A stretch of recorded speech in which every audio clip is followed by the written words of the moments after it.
Hey everyone, welcome. Today we are going to master the 25 words from WordSmart's List 34. I know that learning a bunch of new vocabulary for a big test can feel, well, a little overwhelming. So my goal here is to make these words super simple to understand and really easy to remember so you're ready to use them. So, to make this all a bit easier to digest, we've organized these words into 5 groups based on what they mean. This is going to help you see how the words connect with each other. We'll kick things off with words about personal feelings and choices, then we'll get into power, social situations, and a few other things. You ready? Let's get started. All right, let's dive right into our first group. These words are all about how we feel, the choices we make, and, how we act on them.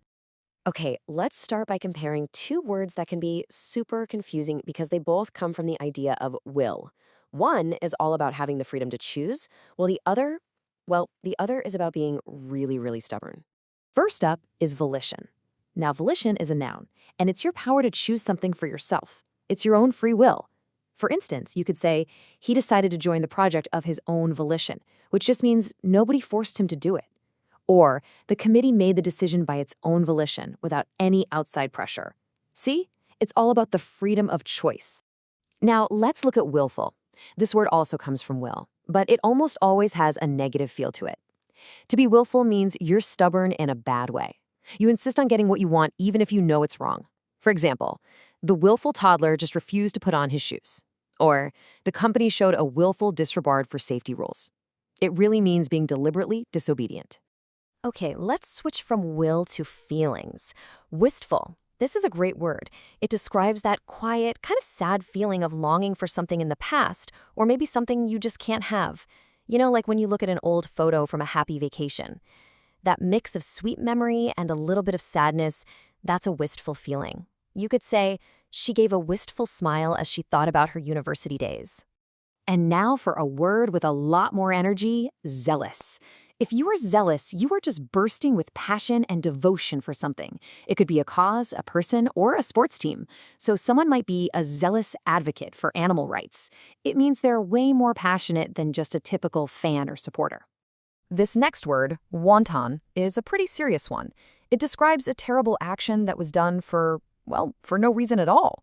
It's destruction just for the sake of being destructive. So you might hear about an act of wanton destruction. It means the act was cruel and there was absolutely no purpose or justification for it. Okay, get ready for 2 ideas that are polar opposites. They're both described with French phrases.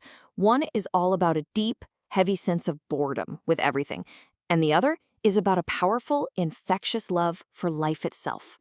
Let's start with ennui. Now, this isn't just being bored on a rainy afternoon. No, ennui is a deep, tired feeling of being dissatisfied with your life, a feeling where nothing seems interesting or exciting anymore. So you could say something like, after achieving all his goals, the millionaire suffered from a deep sense of ennui. And the complete opposite of that is joie de vivre, which literally means joy of living. It's this incredible, energetic love for life that's so strong it often spreads to the people around you. It's contagious. For example, even in old age, my grandmother was just full of joie de vivre. Okay, let's move on to our second section. These next words kind of build a story about power, government, and control. You'll probably see these terms pop up in news articles or history books. This is pretty cool. You can actually use these 3 terms to tell a little story about a power takeover. So first, a junta, that's a small group, usually of military officers, seizes power. They then become the de facto government. That just means they're in charge in reality, even if it's not legal. And finally, their leader might be given carte blanche, that's French for blank paper, and it means they have total, unlimited freedom to do whatever they want. So once this new government is in power, who helps them run things? Apparatchiks. This is a Russian word for a government official who is extremely loyal and just follows orders. No questions asked. They're the people who keep the whole machine of government running. And what if you oppose this new government? Well, you might be declared persona non grata. This is a Latin phrase that literally means an unwelcome person. In politics, it's an official order for someone, like a diplomat, to leave a country because they are just not welcome there anymore. All right, let's jump into our third group. This section is filled with some really useful foreign phrases that are just perfect for describing social situations and cultural events. So to help these next 5 words stick, let's follow a little story. First, An aficionado, which is just a devoted fan, of art goes to a party. The party is held al fresco, which is Italian for outdoors. At this fancy party, wearing black is de rigueur. That's a French term meaning it's required by the rules of fashion.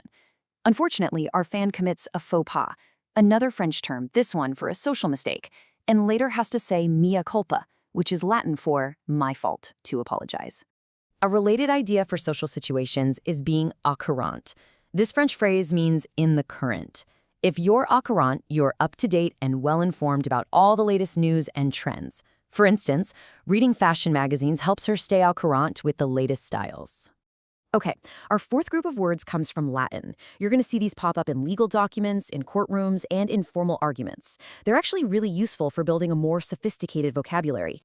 Let's break these down one by one. First, bona fide just means genuine or real, done in good faith, like a bona fide job offer.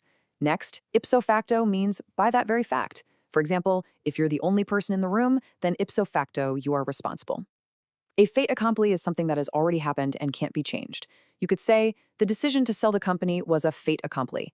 Nolo contendere is a plea in court that means no contest. You don't admit guilt, but you accept the punishment. And finally, ad hoc means something is created for one specific purpose, like an ad hoc committee to solve a single problem. And here is a super useful one, a non sequitur. It literally means it does not follow in Latin. It's a statement that seems totally random and has no logical connection to whatever was said before. For example, if someone says, the weather is nice today, so I think I'll eat a sandwich, the second part is a non sequitur. Eating a sandwich doesn't logically follow from the weather. And finally, our last section has just one term. But trust me, it's a really important one from the world of finance that affects everything from credit cards to car loans. You've seen a number like this before, right? On a credit card offer or a loan advertisement. It might just look like an interest rate, but it represents something much more important. So what does it really mean for your money? This number is the APR, which stands for annual percentage rate. Now, the most important thing to remember is that the APR includes not just the interest, but also all the extra fees and cost of a loan. This means it shows you the true and total cost of borrowing money for a whole year. A higher APR means you pay more.